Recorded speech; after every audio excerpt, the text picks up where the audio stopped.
Hi and welcome back to my channel. My name's Mandy, and this week I'm going to be sharing what we had for dinner on 3 nights.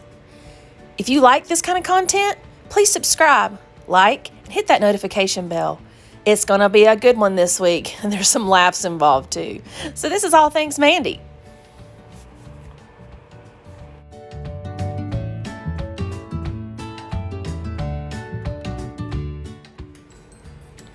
So on this first night, I decided to go with a Mexican dish.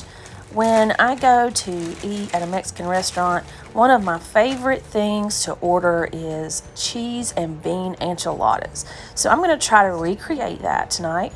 I have my flour tortillas. I've got some just traditional refried beans. I'm going to spread that pretty liberally onto my flour tortilla. I was a little heavy-handed at first. I wanted it to be a good serving size, but as I got down towards the end of my tortillas, I started thinking that I might have been a little heavy-handed on these first couple of enchiladas, but it's okay. It still turned out good. It was very delicious. And one of the things that I love when I go eat at a Mexican restaurant is how thick the cheese is inside the enchilada. And so I decided to try a hack, and so I'm very interested to see how it turns out. I took a string cheese and I just rolled that up in the middle of my bean and tortilla. And so I rolled it up pretty tight around that string cheese. And then I placed it into my baking dish. In my baking dish, I have poured a little layer of the enchilada sauce. It's just a regular red enchilada sauce. So I'm going to keep building these enchiladas, and then I'll show you what we do once we get them all made. Once I have all of my enchiladas rolled up in my baking dish, I'm going to pour the rest of that enchilada sauce all over the top. And then I'm going to put some cheddar cheese on top.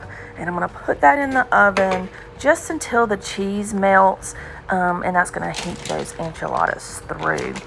You could use pepper jack if you wanted. You could use a Monterey Jack. I just used this shredded cheddar because that's what I had on hand.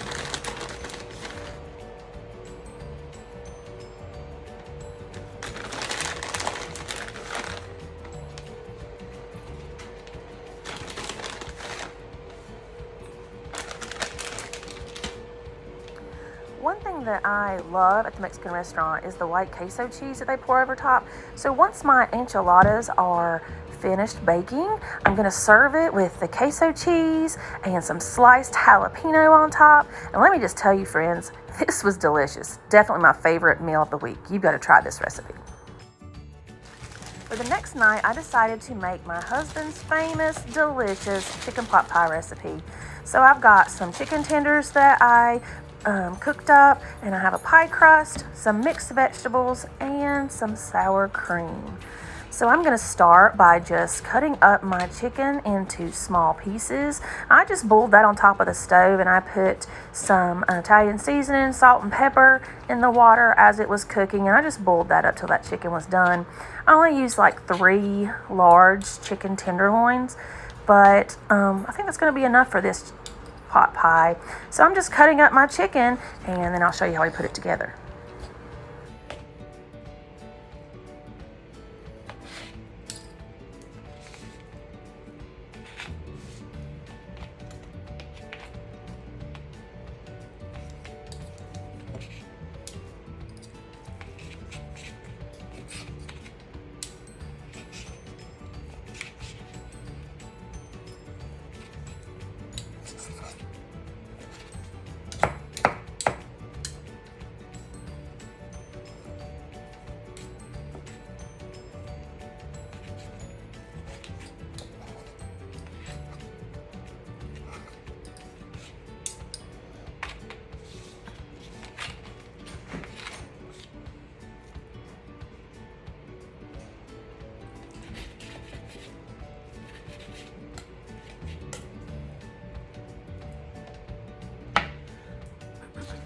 Once my chicken has been cut up, I just put it into this container so I can mix in all the other goodies.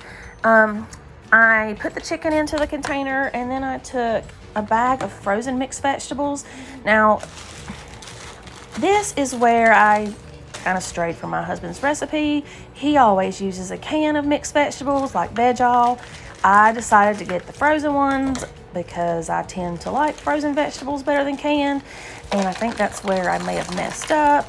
But here you can see I'm putting in some of the mixed vegetables in with my chicken. And then we put a huge dollop of sour cream. So after I get these veggies and chicken mixed up, I'm going to add in some sour cream, and then we'll get ready to put this in our pie dish.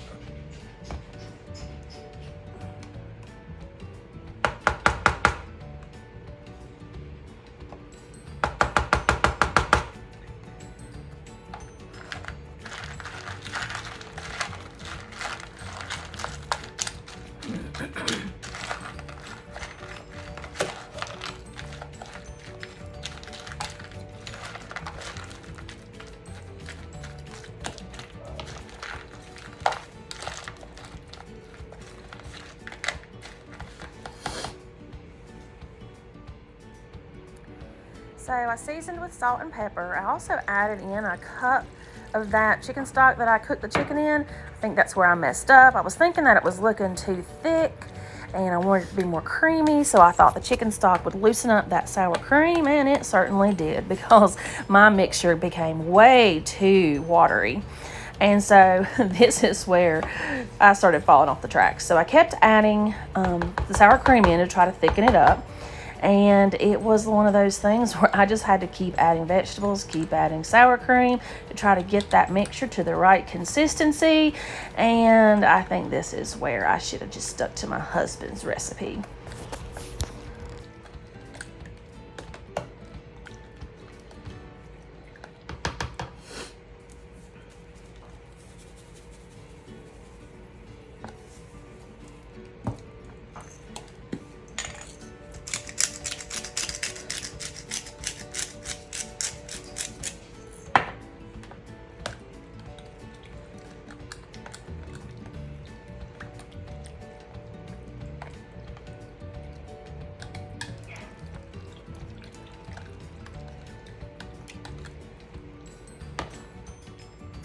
Now friends, this is where I really fall off the tracks.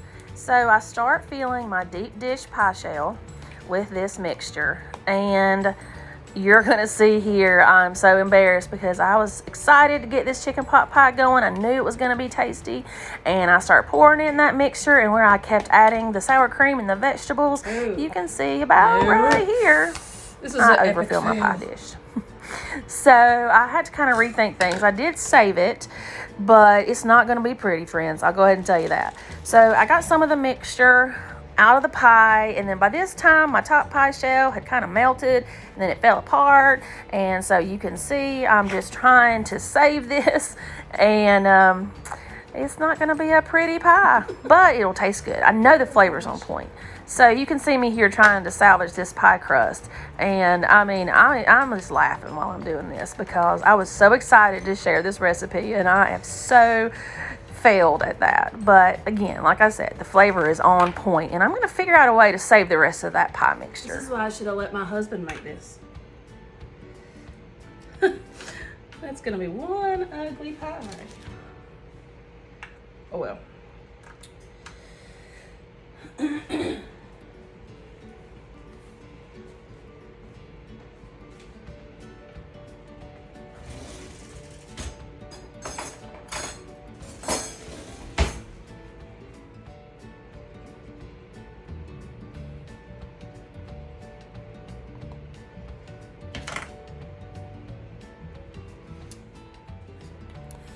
So I got that pie in the oven, and I started thinking about how I could save the rest of this pie mixture. So I had some crescent rolls in my fridge. So I decided to try to make some little chicken crescent roll popover pie type things.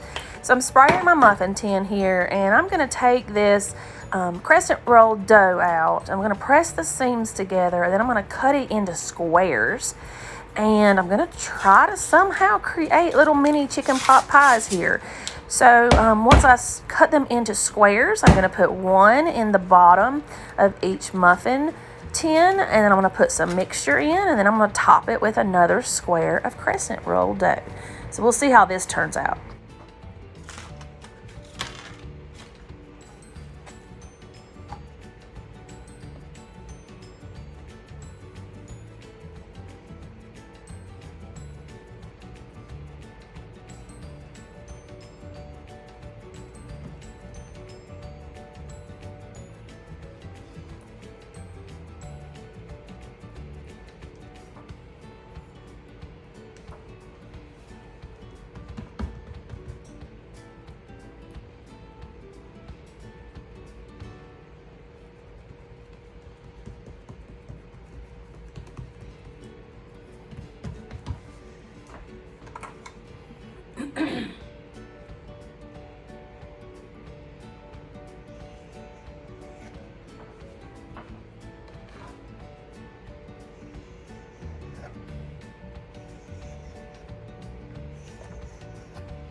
These crescent roll popovers turned out great, and the chicken pot pie turned out great too. It wasn't pretty, but it was definitely tasty. So it wasn't much of a fail. The next night we decided to have a ham dinner. So I made some stuffing, and I just poured that into my melted butter and hot water. I stirred that up, and then I pressed that down into a baking dish to try to make that into more of a dressing kind of consistency. I cut up my ham steaks. I put them in a baking dish with just a drop of water to help them not dry out, and then I drizzled that with some honey. I covered my ham with some foil, and I put that in the oven with the dressing.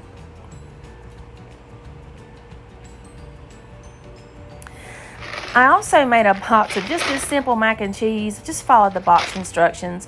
My son was coming over and that's one of his favorite things. I also made some hard-boiled eggs and turned that into deviled eggs. So this was a great meal as well. It was delicious. So that's what we had for dinner this week. The enchiladas were hands down my favorite. And these chicken popovers were really good. I think I'll let my husband stick to making the actual chicken pot pie because we can see how that turned out for me. And the ham meal was delicious as well. Thanks for coming to my channel. If you like this content, please like, subscribe, and hit that notification bell. It helps me out so much. I'll see you next time. Bye.